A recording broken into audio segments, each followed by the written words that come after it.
YouTube. It has been a while since I've gotten to do a review for you guys. I know things are crazy right now with the you-know-what going on. I hope all of you guys are safe. Remember guys, stay home. It's just not worth it. You don't want to catch it. I'm not going to name it because YouTube will hunt me down and execute me if I mention it. So I'm just, you guys know what I'm talking about. Anyway, that aside, I just haven't been able to, get my hands on some of the newer stuff.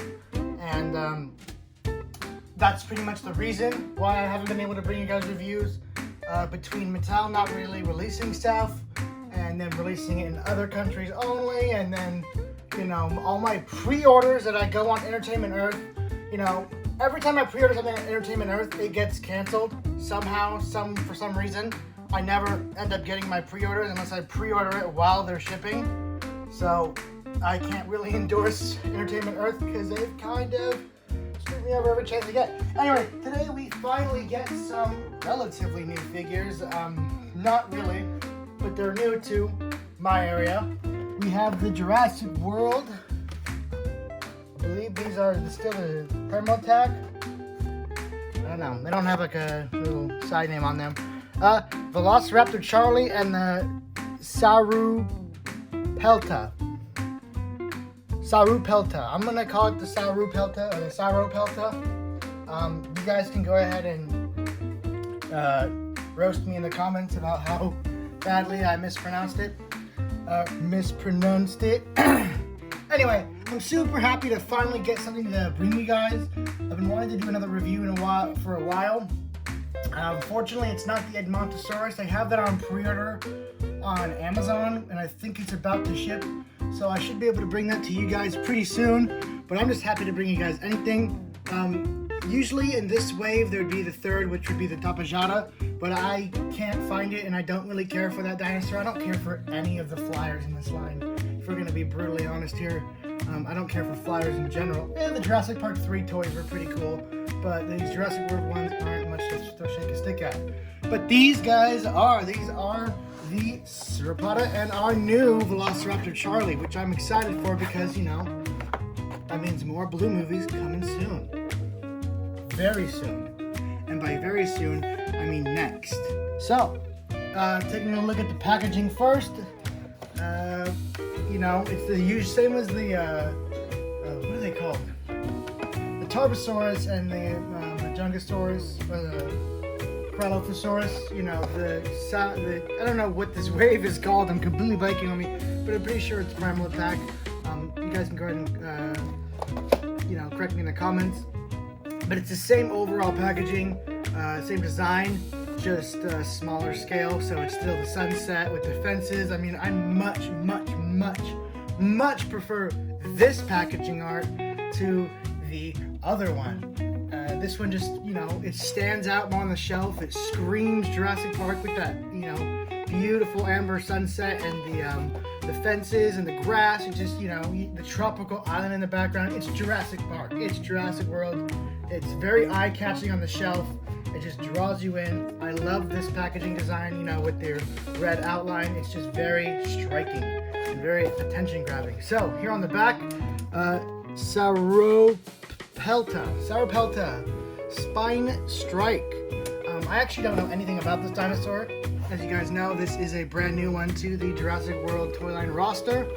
I have no prior knowledge about this dinosaur, and that goes for a lot of these species they're introducing, which is good because it's, introducing me to new dinosaurs, and I love learning about these guys, so it's all good. Happy to have a new species, happy to have a new herbivore, love to add to the herd. So I'm happy about this one. Wish I could have found more. I actually checked 2 targets. One of them had them both, and one just had Charlie. So I left the Charlie for the next collector. Was hoping I could find another Sauropelta, but can't always win. But I'm happy with what I got here. So yeah, for the Velociraptor Charlie, it says slashing action, and as you guys can see, down here you have the blue, the Tapajara, and the Sauropelta. So, nothing really going on too crazy with the packaging. Let's go ahead and get these two open. So, here we have them both out of the packaging. And yeah, I mean, it's hard to really compare these two because they're so different, but let's take a look at the new guy first. So here we have the Sauropelta. From what I can tell, I mean, again, I haven't looked it up, I haven't given any information on it, but I will. I actually have this huge encyclopedia. I'll go ahead and read off a little, I guess, article about it right now. Check my encyclopedia. Had to bust it out for you guys. Here is where it should be. You know, on this page. So apparently when this book was written, at least Sauropelta did not make the cut to be inside the book. When was this written? 2006. Bruh. So with that little hiccup, I still have no information on what this dinosaur is supposed to be, so I can't really give valid opinion on how accurate it looks. But I can tell you overall, this paint job is pretty average for Mattel. It's just, you know, your average 3 to 4 color paint job.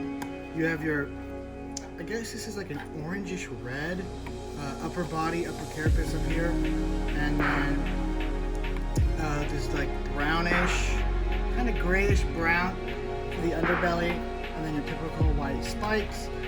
Mine over here got kind of obliterated by the paint. As you can see, there's just that huge paint glob right there.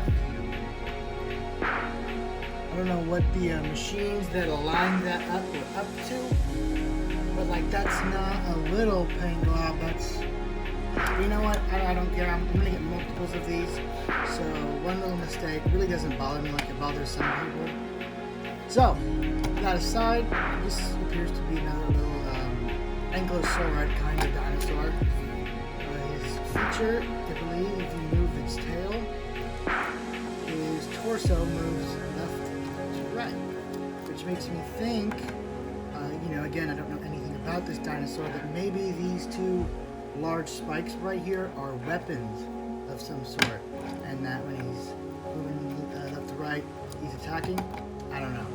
Pretty cool dinosaur nonetheless. Looks great in any kind of diorama. Just, you know, adds to the scenery. So yeah, that's the Savage Strike Sauropelta. Articulation wise, you have the joints that come out here, and it goes around full 360 and comes out to about there, and then back here goes up about that far, and then it's stopped by the body just about that far. Goes up about that far. Here is the code, and the neck has a ball joint right here, but it is extremely hindered by the sculpt, so don't expect too much out of it. And I think, yes, the head is on the ball joint. It's just a very loose ball joint. So you might want to, you know, heat it up before you want to move it, because you might, you know, I've had it happen with other action figures, not necessarily Jurassic World dinosaurs, but if you move joints when they're too cold, you could end up snapping the plastic. So you always want to heat up your figures, whether it be with your breath or whatever, just to get those joints a little more limber. So moving on to the next dinosaur, we have Velociraptor Charlie here, and I'll get the other version of Charlie out in a minute, along with the other raptors of the squad to compare her to, but for now we're just going to take a look at Charlie. And I love any dinosaur that is green. Green is probably my favorite color for just on dinosaurs in general. So I'm a big fan of this. It's a much better color than the one before. I believe the one before was a bluish one. We'll find out in a moment. But this one's much better. You have this nice green with the darker, almost kind of bluish green stripes on the top, going all the way down from about here on the tail to the head. For some reason, this is prevalent with Mattel, the smaller Mattel figures, mainly on the Packy. The tails, for one, they look upside down, and two, there's no paint going on up there, which is really weird. I don't know why they just skimp out of the paint up there, but it is what it is. It's not, you know, critical or anything. Going up here to the face, I actually got pretty lucky with mine. I'm sad to say that, you know, you have to say that, but, you know, the eyes on mine are pretty good. I have really bad lighting, so, you know, I am looking to improve that. This one's not as good as this side. Oh, if you guys didn't know, I upgraded my camera that I use, which is just my phone. So higher quality videos now. Ooh, yeah, that is if Splice will let me export out of anything above 72p. But that aside, this is your standard Savage Strike, the new Savage Strike Raptor mold. And funny enough, this is my first version of the mold that I've owned. There's been the blue, and I didn't get that one because I'm not interested in buying a million blues, just like I'm not interested in buying a million omens. So I got my battle damage blue, and that was my blue for the, just up until now. Even till now, it's still my favorite blue. I don't need the other one, so I'm happy that they redid another member of the Raptor squad. I believe they're doing Echo 2, which is very good because I do not like the Raptor mold they used for the old Echo. So getting on to this one, you have full range of motion over here, you know, but this is attached to the action feature, so it will kind of mess with it a little bit. The head, you have full rotation up here. You can go down about that far, go up about that far. Like all the other Raptors. Full jaw articulation. The legs, you can go up and around 360, surprisingly. That's kind of uncommon for these Raptor figures. Not so much this one because it's hindered by the body, but if you really want to bend it, you can. I'm not going to do that. And the button, his little action feature, his little wimpy little claws move, or her wimpy little claws move. Aside from that, that is pretty much it. Scaling really isn't necessary for this figure because it's the same size as your standard Mattel Velociraptor. I'm sure you people watching at least own one of them, so you guys already know how big she is. Right, so, funny enough, I couldn't actually find the other Charlie figure, but don't worry. I'll just flash a picture of it up right now.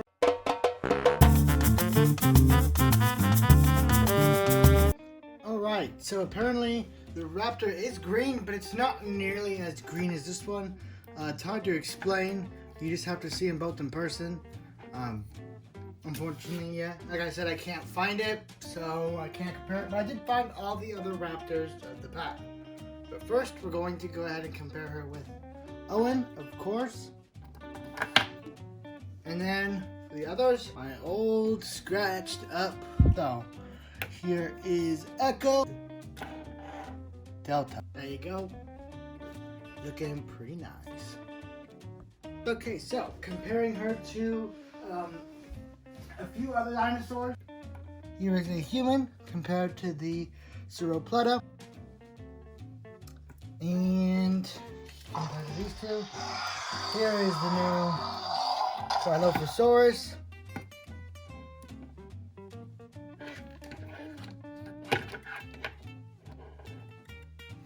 And last but not least, the Allosaurus, the newest Allosaurus from Battle at Big Rock. So, that pretty much does it for this review. Guys, thank you so much for watching. So, touching on the subject earlier, will this you-know-what affect filming? It could, actually. And, you know, if we get one of those quarantines where it's like the soldiers are outside, they don't let anyone out, then I don't think I'll be able to go to my mountain to film. Right now, the mountain's the only place I really could go because that's the only place that is not going to be shut down. So I don't know how many movies I'll be able to get up during this time, but I'm gonna, really try. I love making these. I love bringing these to you guys, and I know a lot of you guys are home from school right now, and I want to be able to bring you guys entertainment so you guys aren't all bored out of your skulls. So, guys, thank you so much for watching. This has been Toy Adventures, and I'll see you guys in the next one. Oh, wait. on. Alright. Nice. Alright, guys. I don't know if the next video will be a review or a toy movie, so just hang on to your butt.